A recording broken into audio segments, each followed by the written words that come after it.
Press the bell icon on YouTube and don't miss another update. Namaste viewers, welcome to Jaipur Dialogue USA. Today we are going to talk about the global hate against Hindus. Why does this topic come up so frequently that we are now need to talk about it and address the issue? To discuss this matter, I have today great pleasure in welcoming Dr. Praveen Sinha, who is the founder of Indian Americans of Irvine and Orange County, and he is a university professor there. And the second gentleman is for the first time on Jaipur Dialogue, Mr. Utsav Chakrabarti. Introducing Utsavji he's a executive director of Hindu Pact. He's an architect by profession and has been presenting the case of Hindu and other subaltern communities to thought leaders in Washington, D.C. for more than 18 years. In addition, he is an astute observer of geopolitical trends inside the Washington Beltway, and his works have been presented to the lawmakers at Capitol Hill and to representatives of the Human Rights Commission at the United Nations. So welcome to both of you. Let's dive in straight away. I saw three particular news items, including two today. One was an article written by Naseeruddin Shah, the actor, who has termed Prime Minister Modi's tenure as the acid rain. He uses this phrase, acid rain. He's brought the acid rain in India of Hindutva. The second one is by Naitri Derasari, writes an article in The Wire, "Don't Call Me a Hindu." And the third one was the absurd claim by a notorious India hater, Varalman. And he was quoted by an equally despicable Hindu Indian by name Ashok Swine, who says, Hindu right-wing diaspora promotes, by the way, important thing, Hindu right-wing diaspora promotes Hindu majoritarianism in India, caste discrimination, and human slavery. How absurd are these statements? And I'm very sure that both of you, I'm pretty sure, vehemently disagree with the enunciation of these thought processes in a time when India is center stage on the global economy, global politics. So I would suspect, like Utsavji mentioned to me, that Hindu hatred has become a mainstream item in America. Utsavji, go ahead. Tell us, why do you feel it is a mainstream thing? And what is it? What is it about us, benign, peace-loving, the most, harmless community in the world, immigrant community in the world, to be blamed that the Hindu diaspora promotes Hindu majoritarianism, caste, and whatever else? What's up? So there are three things going on here, and I want to highlight all three things. Number one, after many generations of literal enslavement and colonization, after many decades of complete lack of self-reliance, Hindus and India both are seeing a resurgence at the global platform. It's a civilizational resurgence. It is for the first time in many centuries that a grand doctrine is forming amongst the 1.3 billion Hindus that are around the world. It's beginning to form. I'm not saying that it's there, but a grand doctrine is forming. So that is not likable to most people around the world.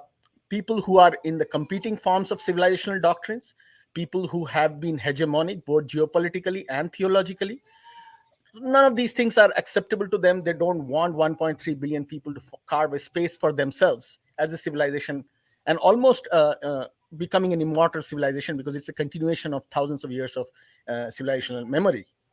So that is the first problem.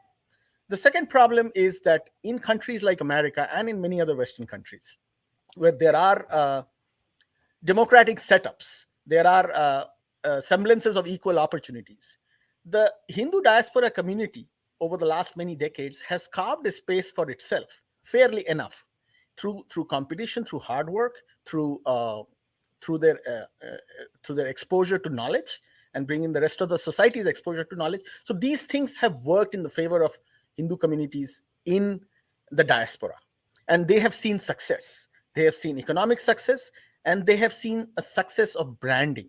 People like Indians or Hindus because they are harmless, as you pointed out, Vibhuti. So that also creates a problem for competing others entities who don't like this to happen. So that's the second issue. And the third issue is a continuous theologically driven hatred for anything that is Hindu. That has been there over the past 1,000+ years. It manifested itself in invasions. It manifested itself in colonization, and it manifests itself today in efforts that are aimed at breaking India and aimed at conversion, aimed at slander, and aimed at Hinduphobia in the public square as well as in campuses around America. So all of these three things combine to create a theological, economic, and geopolitical pressure on the Hindu community globally, and we are seeing manifestations of that, as you mentioned. Thank you. Just to come back to Praveenji on this subject matter, but before that, I wanted to request everybody to like, subscribe, press the bell icon, and share the conversation that we are having on Jaipur Dialogue USA. It's a new channel following the Jaipur Dialogue India's footsteps, because we want to change our narrative and create a new narrative. So, Praveenji, you had mentioned to me once upon a time, not long ago, that somewhere along the line, India remains an unfinished business.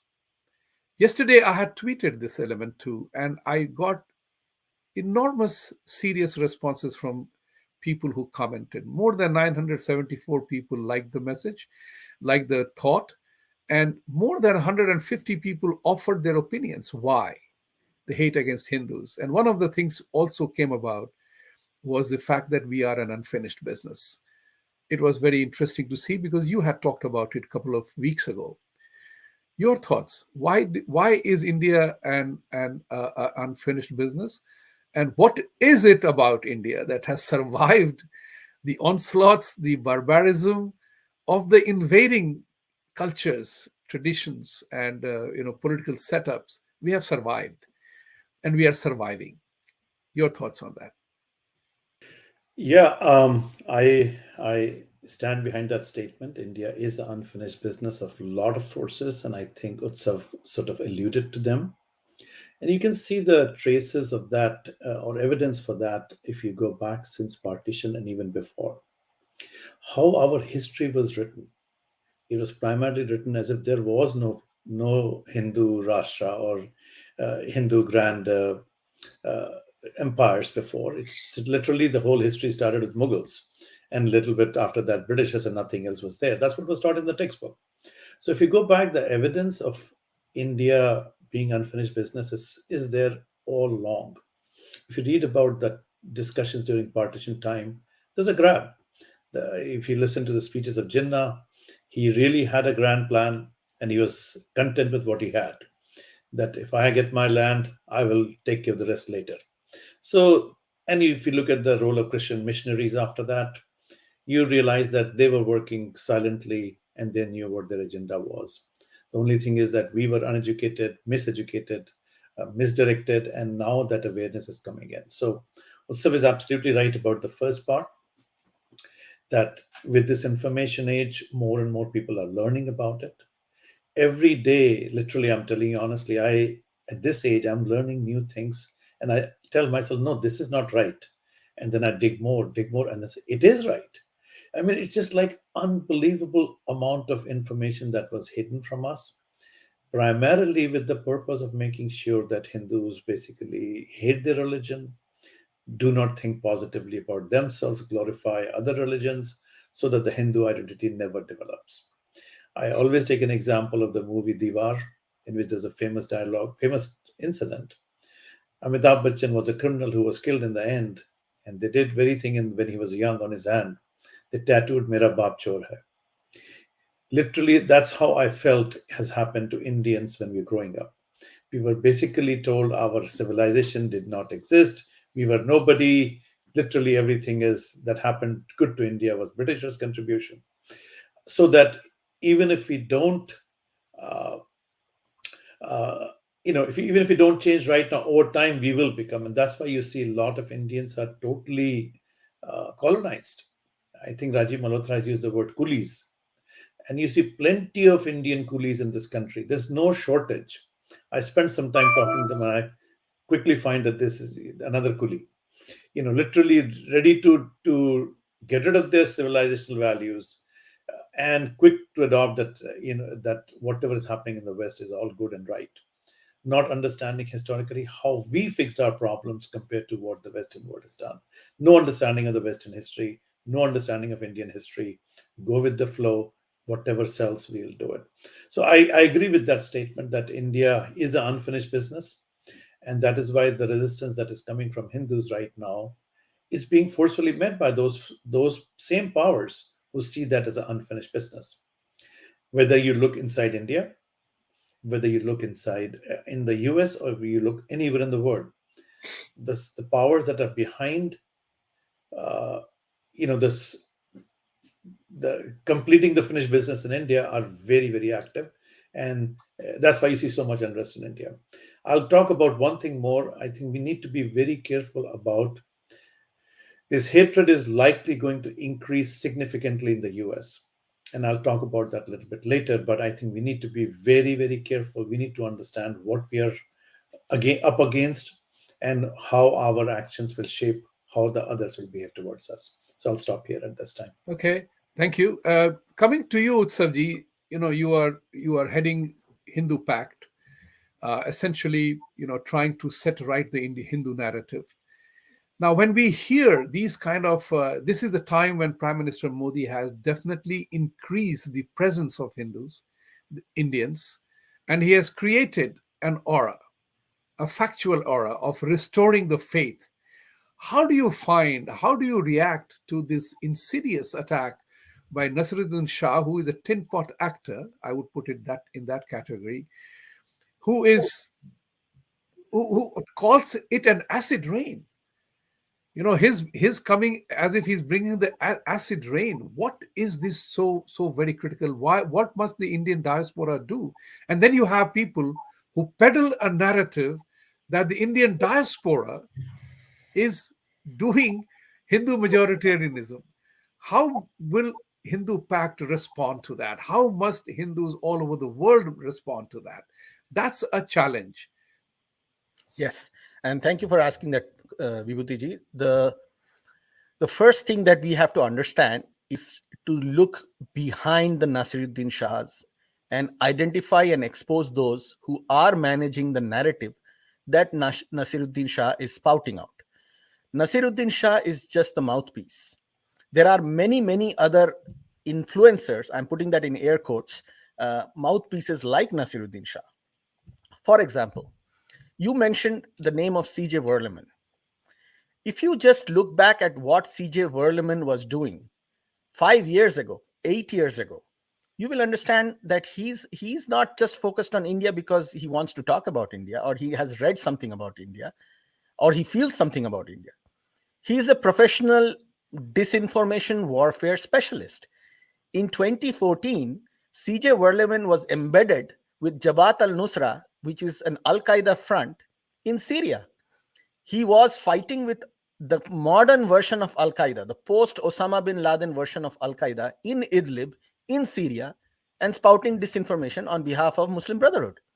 So you fast forward 8 years, C.J. Verleman is doing the same thing at a different place, in a different form, but for the same client. So this is just one example I want to give. And I specifically named C.J. Verleman because I have the evidence from all those times to show to the public that he is a Muslim Brotherhood spokesperson who is on the edge of working intersectionally with even terrorist organizations like Al-Qaeda. So whatever C.J. Verleman says about Hindus in America, you have to look at it through that lens. And then comes the next layer, which is the Nasiruddin Shahs and the Ashok Swines. They are the spreader of misinformation because, I can expose C.J. Verleman just like I did, but it is hard to show Nasiruddin Shah in the same light. So this is where the disinformation warfare takes a more formal human face that people can identify with. So we need to expose this whole nexus of disinformation. We need to expose the people behind this disinformation and why it is coming. Once you deconstruct this, an average person in America who has a semblance of fairness, I'm not saying that somebody who is a partner of Ashok Swine will agree with us, but at least the average man on the street, once he sees this deconstruction of the elements working against Hindus, they will see something and they will understand what is going on. And that is what Hindu Pact aims to do. We have been doing that through formal dissemination of information. And the more we succeed in spreading it out to the average person on the street, the more successful we will be in defending the Hindu perspective. The challenge is that we are up against media outlets like Washington Post and New York Times, and that's where we have to deal with the disinformation in a more professional way. You use the word disinformation, and President Biden is setting up a disinformation department headed by a very suspect person, be that as it may. Correct. Disinformation is part of mind warfare. That's what is going on. The question arises, are we ready now, knowing what we know, to face that? Praveenji, you had mentioned to me, mentioned about colonialization of Indian mind. The colonial vulnerabilities still exist. And I quote Churchill here, who said that while Hindu elaborates his arguments, Muslim sharpens his sword. So whose rules of the game are we playing here? Which game are we playing? Praveenji, your shot on that. Yeah, let me come back to the point that I think Utsav was mentioning, and I'll come to that in a second with you. Who are the forces behind it? I remember seeing a declassified document of CIA at one time, and learning from people who had written commentaries on that. There were a fairly large number of people in India who were on CIA payroll, very prominent people. So over time, and KGB has been very active in India also through the Communist network, and so have the Chinese over time. India was a free-for-all country where China, Russia, USA, and for that matter, any country with any interest can have deep roots, find instruments of misinformation, and create a narrative that masses will believe. Indians is a very innocent society for a very, very long time. We were trusting people. We are not people who looked at outsiders with hatred or dislike or questioned them. We accepted everyone, from Parsis to Baha'is to Muslims. Anybody who came, we welcomed them.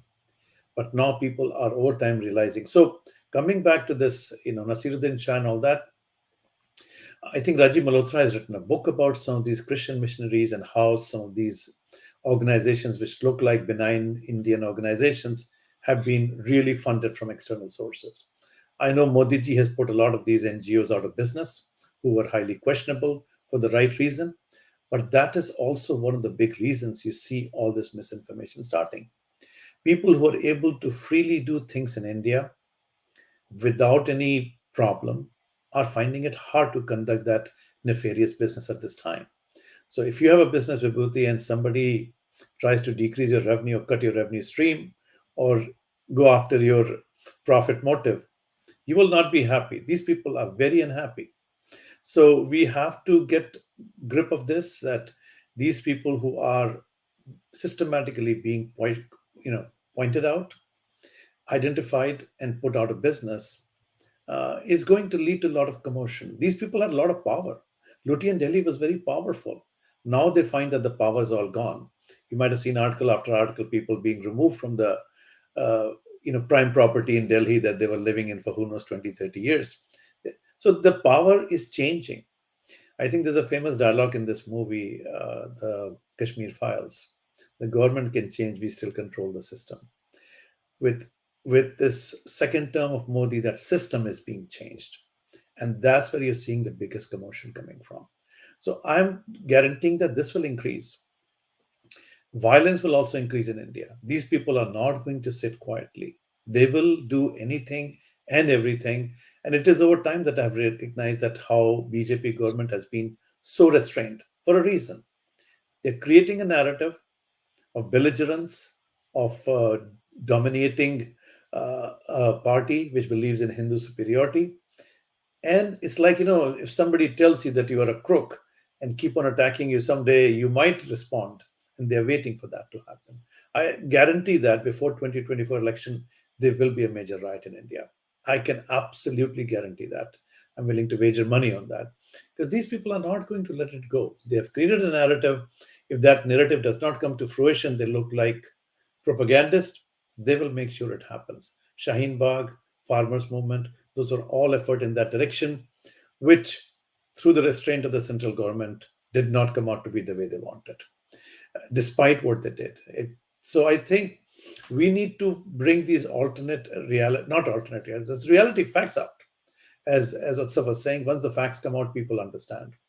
I I recommend everyone to watch this movie, on Ukraine burning. It is made by Oliver Stone, a very, very highly reputed Academy Award winning producer director.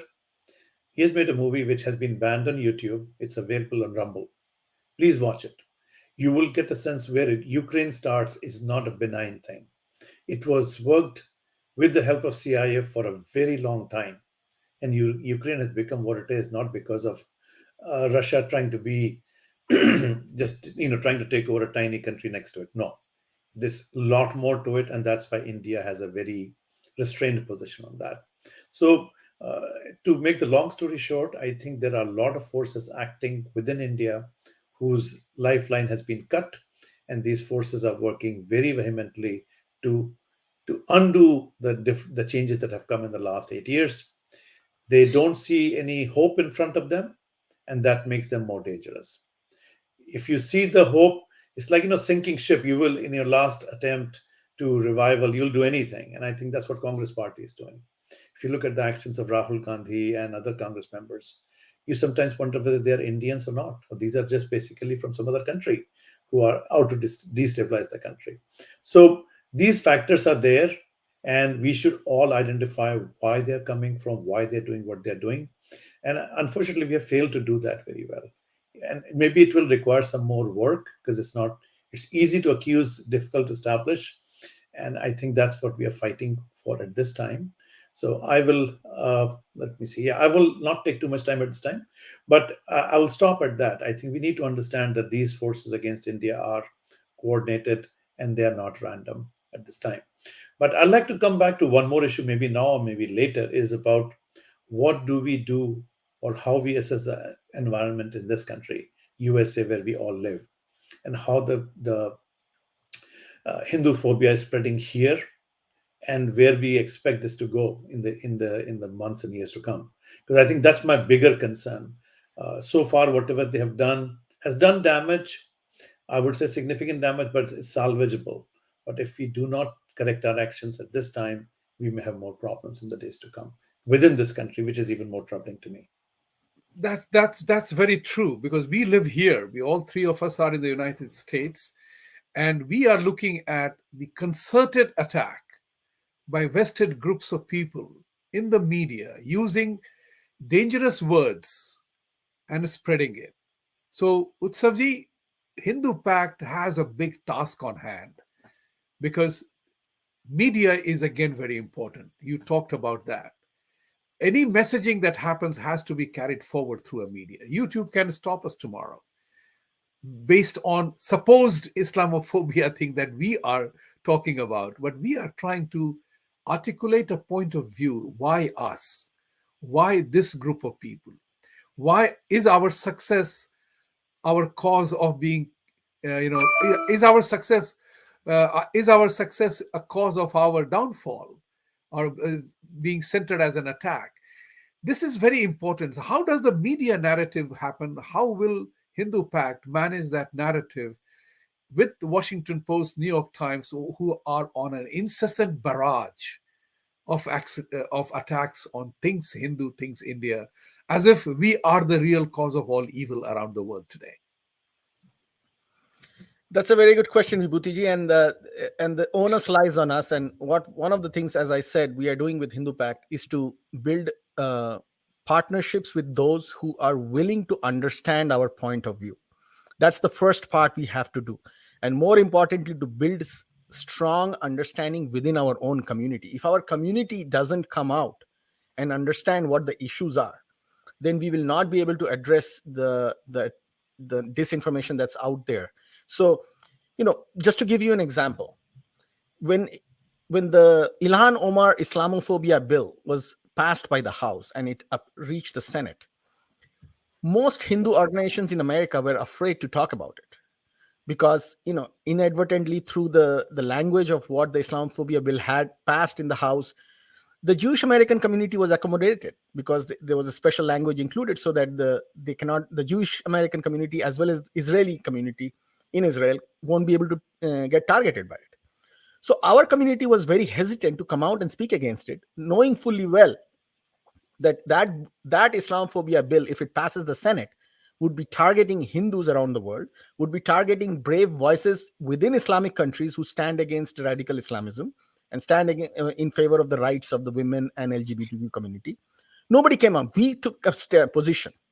We took a position and went out against it, started a campaign, spoke to senators, and we had very good inputs. I mean, I won't name the senators' offices, but some of them actually told us in meetings that you gave us a whole new perspective. We didn't even realize that an LGBTQ activist in an Islamic country can be targeted using this bill. And I was like, why didn't you figure this out?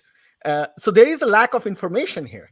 And we realized that because of that, we will get targeted. I mean, we just had a gala, our fundraiser gala last Sunday.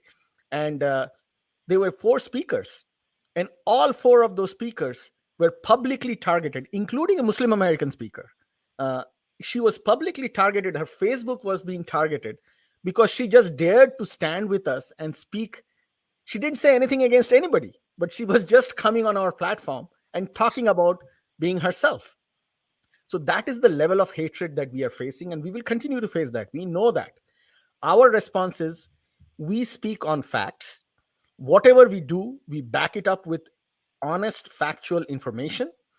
In terms of dissemination, that's where we face the challenge. Our challenge is that our information has to reach the maximum number of people, and it has to be crowdsourcing. Because without crowdsourcing, we are up against organized, well-funded, billion-dollar conglomerates that have taken a disinformation line, and we have to fight up against them. So my honest admission is, how do we reach out to the millions? Through crowdsourcing. Work with us, and it works. Trust me, there are movements around the world that have stood up to organized, well-funded, billion-dollar disinformation campaigns and have won. So we can also do it, and that's what Hindu Pact is looking for.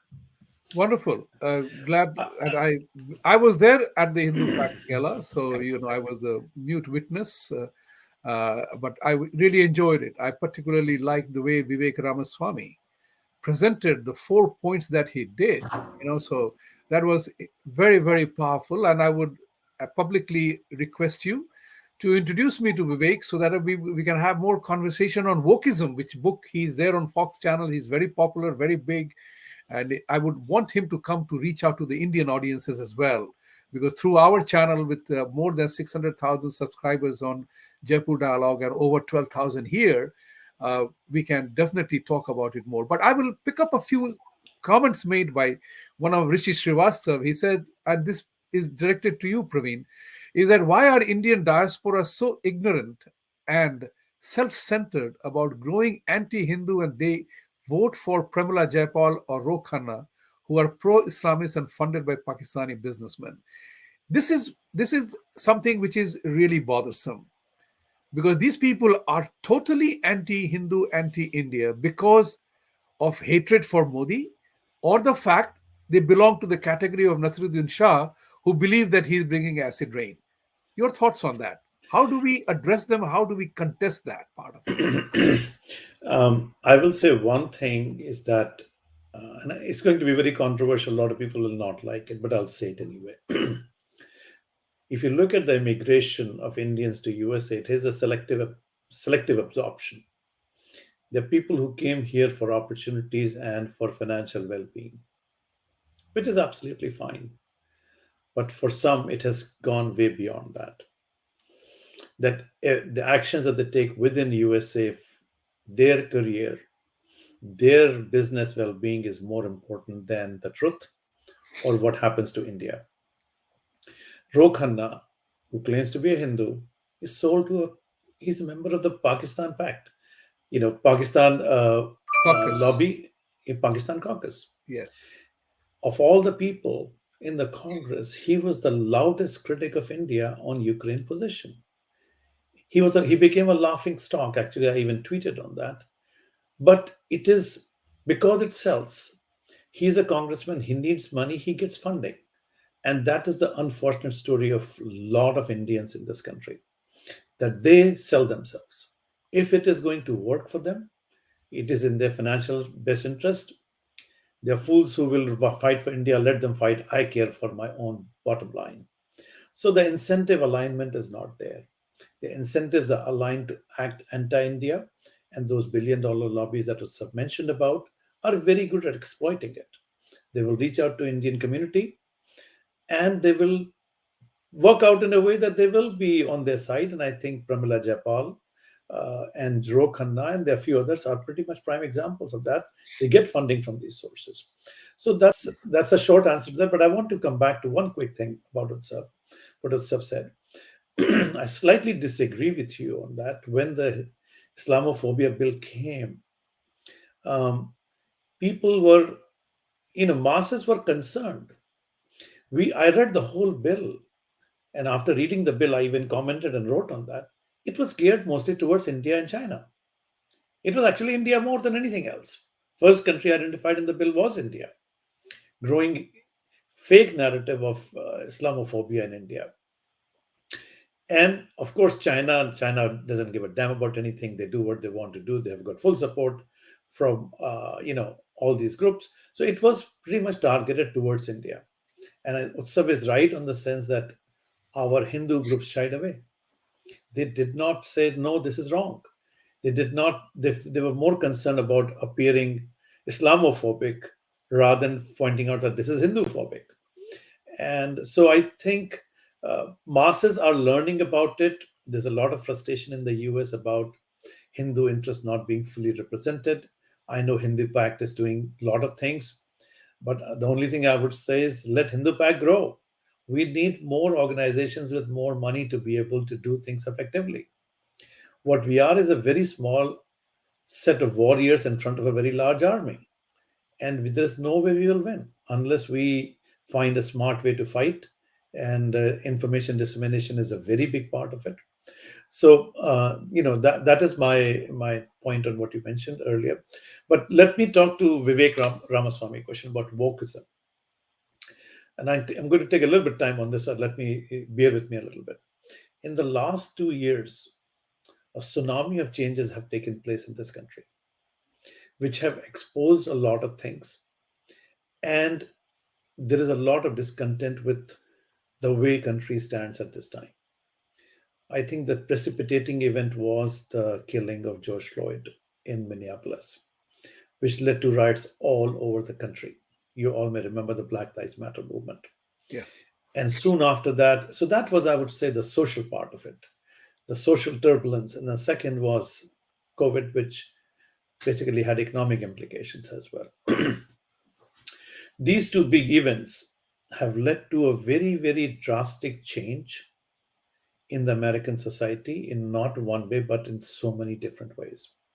First and foremost, I don't know how many of you know that in a lot of cities, if you commit a crime which involves theft or robbery of under $1,000, is considered a non-violent misdemeanor. What does that mean? That means nothing will happen to you. There were so many Walgreens that were closed in San Francisco.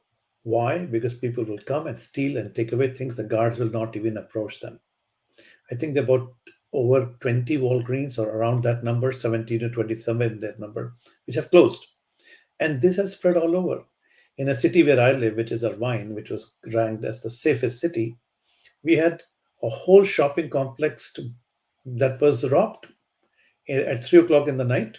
People came, broke all the stores, 4 stores, not all, 4 stores, and who knows how much money they got away with. So this is a very big change that is happening. There is a lot of resistance towards prosecuting these people, because there is this whole concept of social justice that has come in. And I think right now we are seeing a very huge economic change as well. The inflation is through the roof right now, and there will be winners and losers. Income disparity will increase, and you will find that there will be hunt for culprits in this whole process. And my fear is, I think that goes back to Vivek's book that you were mentioning earlier. Indians are on the forefront of this woke cultural war. You look at, I'll give you one example of a person who will be the Vijaya Gade of Twitter. She is one of the wokest people in the social media right now. She was in charge of closing and suspending accounts. She is the one who unilaterally made the decision to remove Trump from Twitter for good. I did not know that. And Jack Dorsey came on Joe Rogan's show and said it was her decision. She makes all these decisions. I don't make any decisions. I think Vivek had pointed out these things. If you go back and look at the culture that is happening in all these companies like Microsoft, Google, there's extreme wokeism. New York Times, for that matter, a lot of the, and Indians are on the forefront. You don't see Chinese fighting for it. You don't see Koreans fighting for it. But our Indian next generation is on the forefront of this cultural war. And there'll be backlash against it, because this cultural war is leading to outcomes that will lead to a lot of discontent in the society. Twitter has been taken over by Elon Musk. All these people, Parag Gupta and Parag Agarwal and Vijay Gad, they'll all be fired.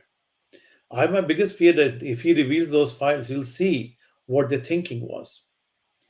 These people do not represent us Indians. These are woke. These are ultra leftist, brainwashed individuals, but they will be the one who will be representing us. And when those things become more public, there'll be backlash against Indians, and sometimes in a way that we don't like. I think the Amy Wax interview that you saw on Tucker Carlson pointed out to that. A lot of people are very upset about it. Or she called Indians from shithole country. Yeah, those were all despicable things. Trump said the same thing about Hispanics and Mexicans. Guess what happened? Hispanics were smart enough to understand that what he said was not wrong. Trump got more votes from Hispanics in 2020 than he got in 2016. We Indians are jumping at Amy Wax and giving her all kind of words that we want to give. We did not listen to what she said carefully. She is going to, we will be questioned if we come here to this country and tell them that the whites are the most despicable people, they have done all kind of heinous things, and we need to do this and we need to do that. We do not like when, we will not like if Tatas come to India, be highly successful, and turn around and say Hindus are the most despicable people. We will not like it. But this is exactly what our diaspora is doing. We are taking extreme woke positions. We need to understand that we have very limited understanding of what happened in the US. The racial tension between whites and African Americans in this country is very old, very deep, and it has not even 5-10% resemblance to what happened in India under the caste system. The oppression of African American was horrible in this country. Horrible. We never had anything like that in India. But those analogies are being made. And they will be made more and more if we do not put our acts together. We have a very, very woke crowd in this country, and we have let them represent us. If you look at these woke voices in Congress, they're all troublemakers. We need to have more conservative Hindus go and represent us, just exactly, Vibhuti, like the way you are planning to run as a Republican and a conservative Hindu and go and represent us in the New York State Assembly. I really wish you good luck. I hope there are more people like you who come out and represent us. We don't want to be represented by these woke individuals who represent us in absolutely the way we do not, which is the wrong way to represent us. Thank you. This brings me a very interesting thought process. You made a very, very important observation, Praveen. They're saying that these woke Hindus, successful woke Hindus, who have made their dollars right here in this environment, they are acting woke, which doesn't reflect our point of view, majority point of view. The issue here is, can we say that they are not Hindus? Just like Islamic Muslims say that the Al Qaeda, ISIS, and all these people don't reflect true Islam. It's time for us to create a new narrative for that. And this is very important. Majority of the time, and this is one of the classic challenges most of the Hindu organizations face, very few Hindus are coming forward to commit funding for these activities. One of the classic challenges Hindus face is that we don't support each other. We are so independent seekers that we forget the collective element that is required at this point in time. So I'm coming back to this element, which makes us, the historical attack and everything else gives us a sense of inferiority complex, historical. That's one part. Inferiority complex, apologetic. Oh, we are not like them, or we want to be like them, things like that. How do we contest that element using media and our power, our intellectual heft, and our success that is predominant? Everybody respects.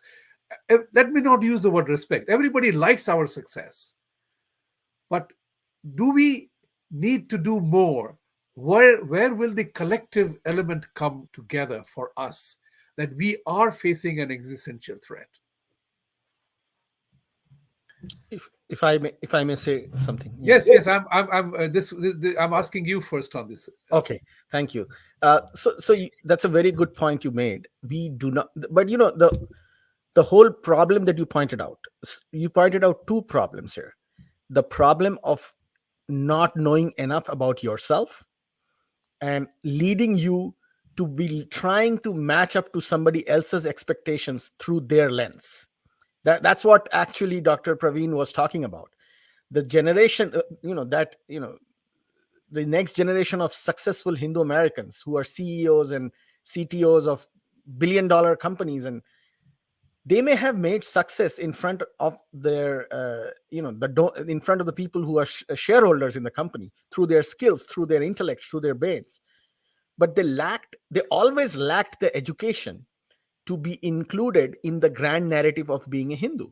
They were always looking to find, trust me, they are very good people.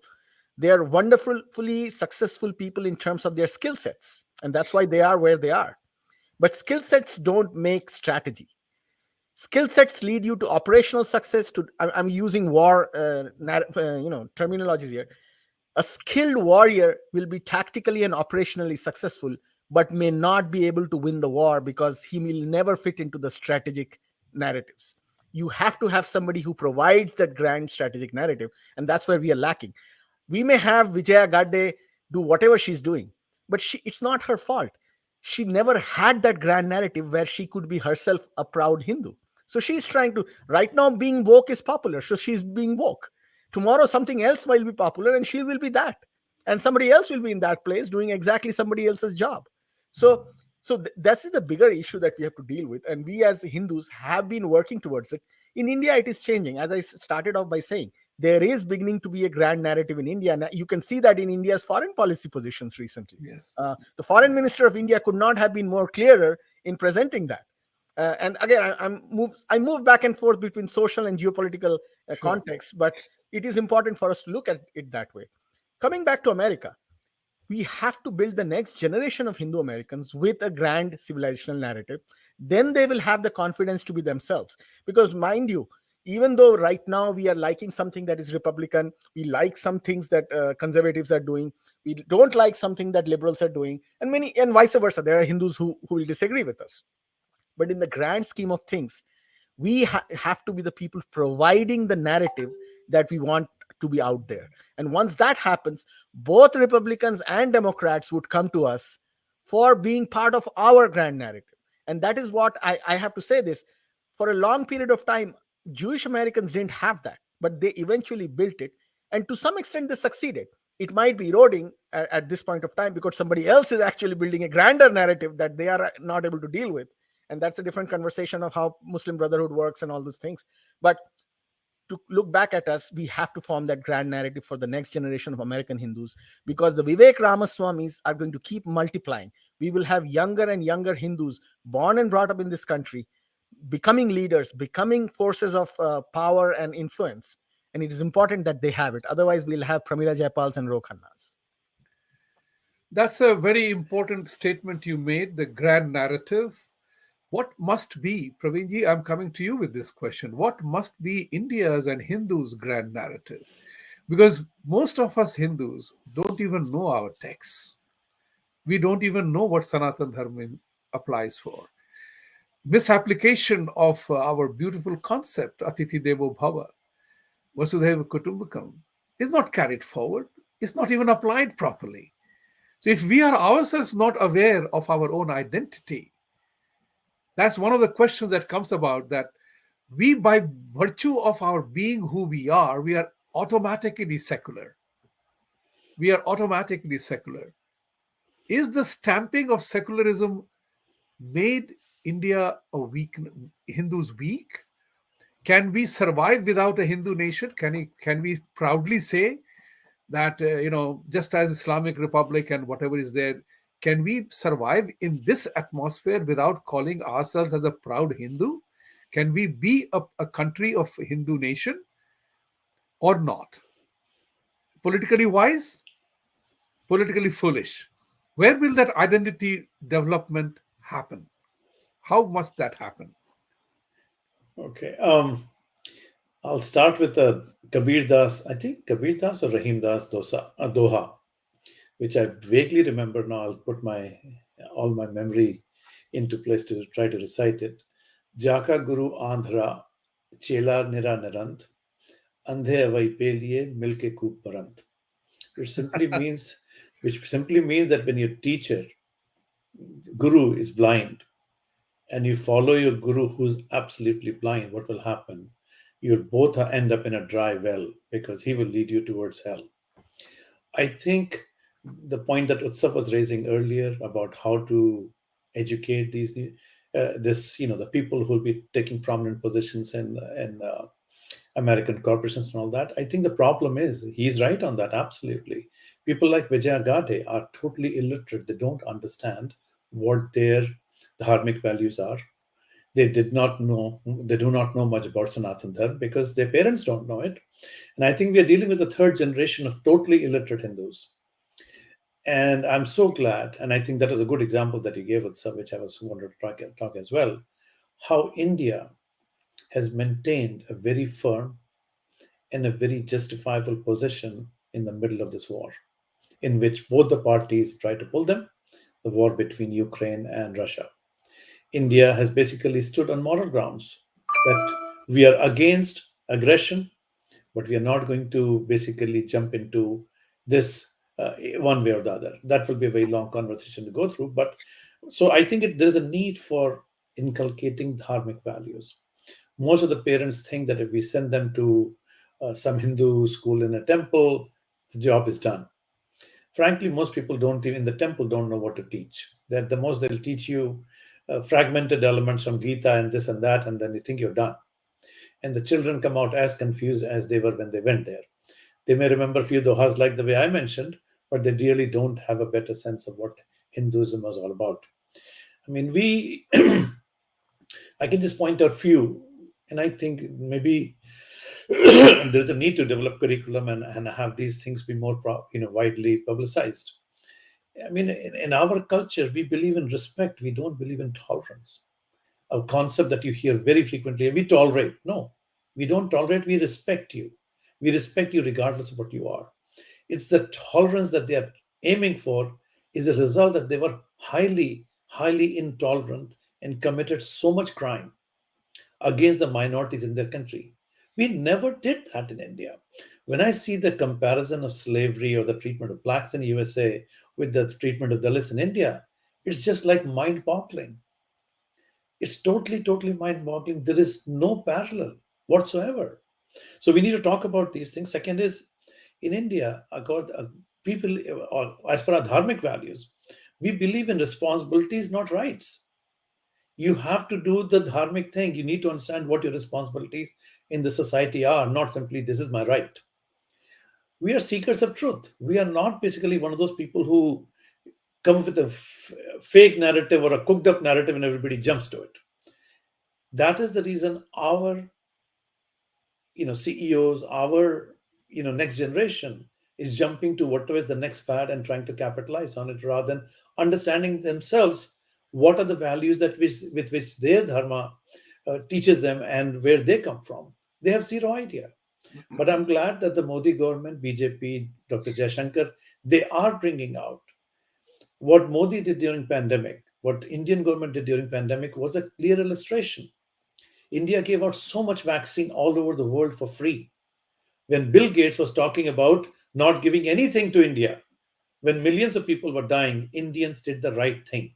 We felt it was our responsibility. Dev Kutumbam is just not a statement. We put our actions consistent with our belief. What is our belief system? What is Hindu Sanatan Dharma? What is that value system? Needs to be taught. But unfortunately, this generation which is coming out does not know, jumps at whatever is woke, capitalizes on it, and in the end does a lot of harm to the Indian community overall. And that's my biggest concern at this time. How do we make sure that our next generation does not jump into these fads every time they happen and in the process do more damage for a short term gain? There were two things that you brought out, Praveen, that was really close to my heart. Is I'm always saying this, I've said so many times on the shows, every time I say, we must drive the narrative by asking and demanding and instituting the two words which are core to our belief system: respect and acceptance, instead of tolerance. You are absolutely right when you say that they have been so brutal. Their inquisitions and jihads between the Christians and Muslims have led to many more killings than so many tragedies put together. That was brutal. Now they are talking about tolerance. And I'm saying, no, respect every individual for the way he or she is. That's the important part that we need to convey to the world. Our narrative, Hindu Pact, Hindu American Foundation, Kona, everybody must propagate this thought that respect and acceptance of humanity as is the key. The second part, which was also very important, and I made a note of that, and I would want Utsav to talk about this one, is are our dharmic traditions, which inculcate a sense of responsibility, in direct conflict with the hierarchical values of various dogmas? How are we going to fight that? How are we going to set that narrative? That's a very, very good question, and a very complex question at the same time, because there has to be a big picture response, which is a civilizational response. I want to tell you this conversation is not for this hour alone. We need to have more conversations of this kind, and Yes. more people must listen and at least share their thoughts. So go ahead, please. Yeah. Yes, it's a conversation in itself, and it has to be dealt with at different scales, Right. and different contexts. And what we would be very careful to do is not apply the same solution to every context, because that's a recipe for disaster. So to pull back a little bit and say, how do we deal with dogmas? Because ours barely, we have also produced dogmas, but the inherent nature of our dharmic systems rules the dogmas out and pushes them to the margin. Whereas the opposite happens in many Abrahamic systems.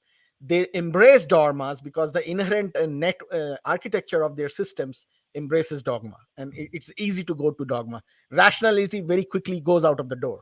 So in that context, we have to actually identify the problem as it is, just like we did right now, and show the contrast.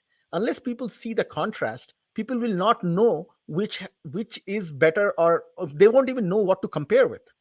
So as the Hindu community, we have to show the contrast between what dharmic values are, what dharmic architecture is, versus the dogmatic architecture and dogmatic values.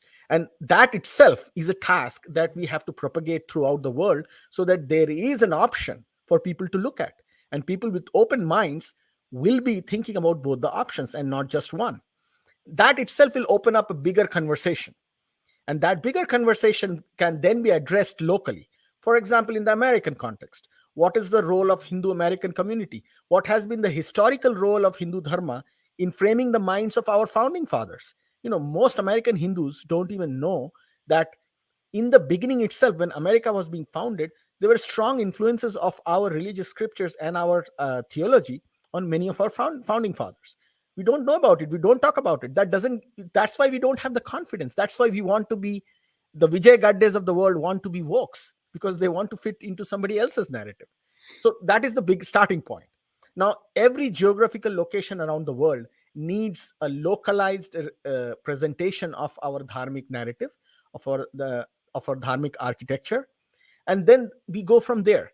But in terms of dealing with the dogmas, we have to be stern and we have to be strong. One of the points that I have seen many Hindus do present is that, we have always been weak. We never responded. We never fight back. That is not true. That is not Hindu civilization is the only civilization that has, despite it being bruised and broken and controlled and colonized, we have survived. And there is a reason why we have survived.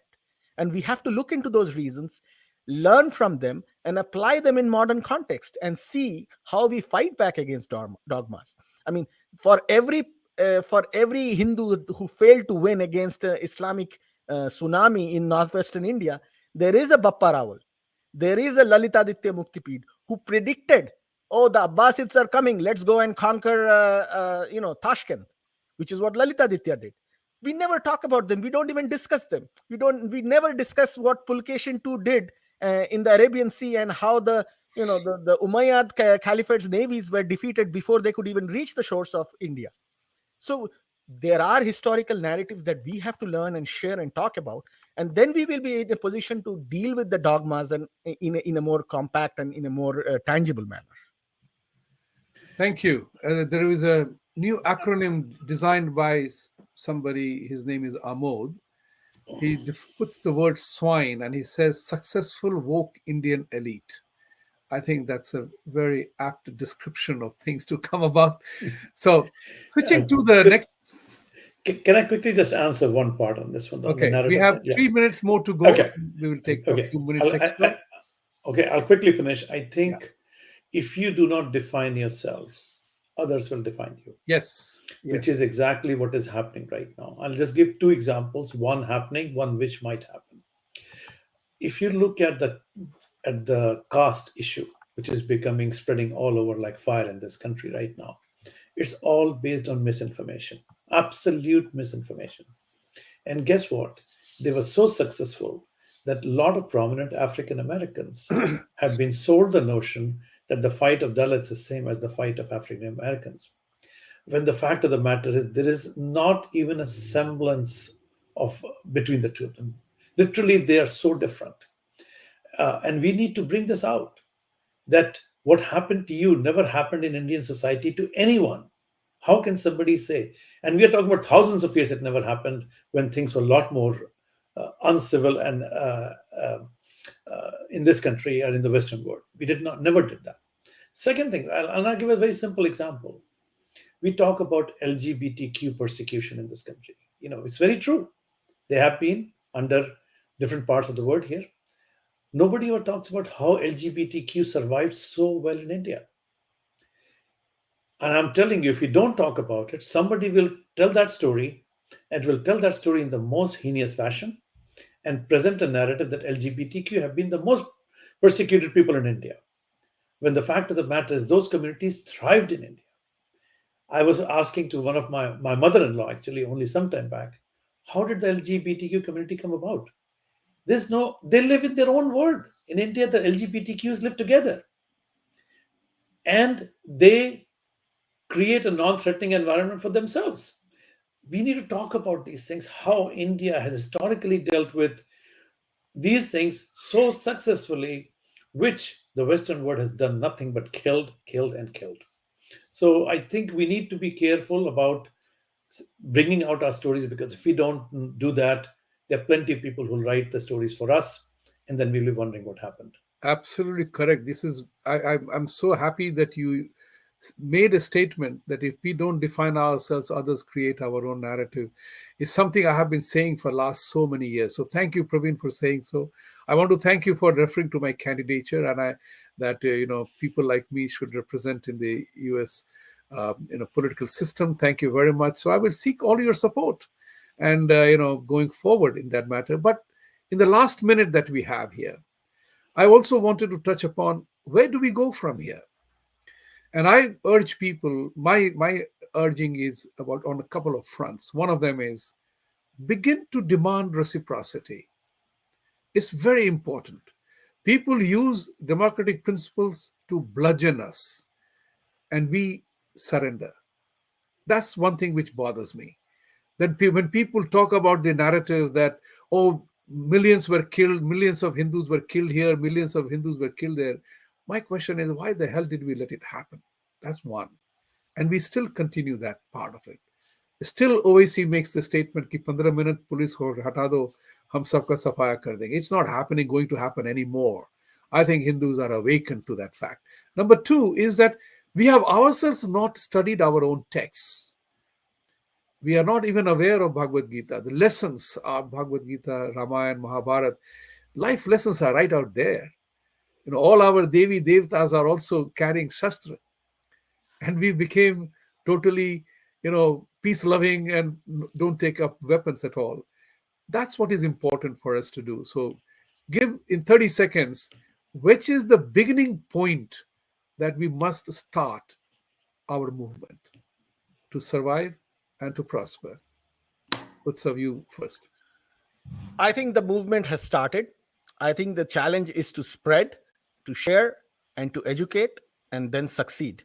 And we will not stop that we just started. We are just going to continue to expand and continue to educate and then eventually succeed. The goal is to scale up and share as much as we can and deal with the disinformation as hard as we can. And that's exactly what we are trying to do. We cannot do it alone. The more people join, the better it is. But if people don't join, we still go on, because that's how we have succeeded historically. Akla chalo re, huh? Ki khabar hai, huh? All right, Praveen, you 30 seconds for you now.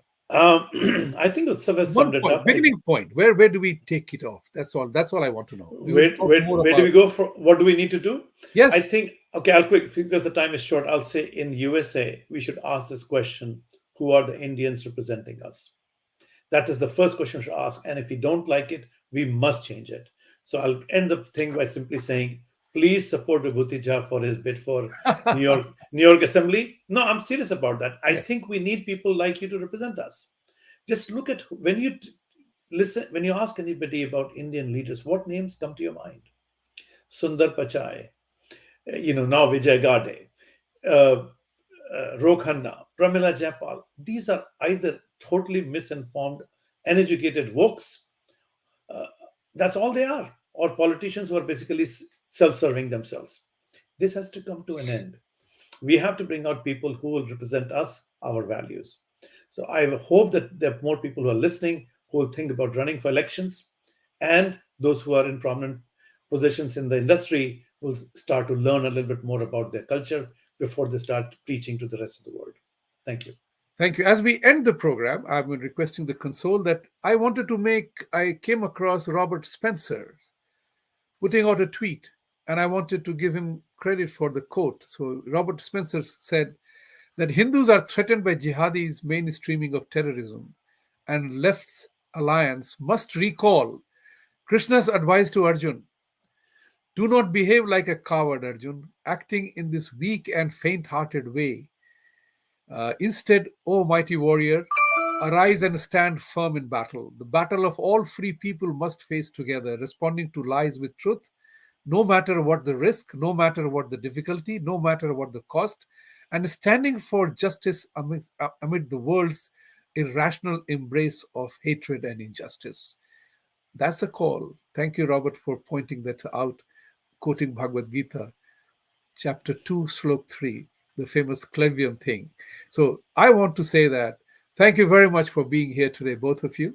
Thank you, viewers, for watching us. Spread the message, share, like, even if you are seeing the video later on, spread it across the board, because we are going to have this conversation more than once.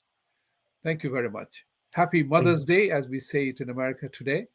And as a friend of mine told me, a lady friend of mine told me, a colleague, she says, but for you stupid men, we won't be mothers too. So this is the classic example of we are all a family. With these happy words, have a happy Mother's Day. Have a great Happy weekend. Mother's Day. See you next everyone. Sunday. Thank you. Pleasure and honor. Thank you. Thank you. Satyam.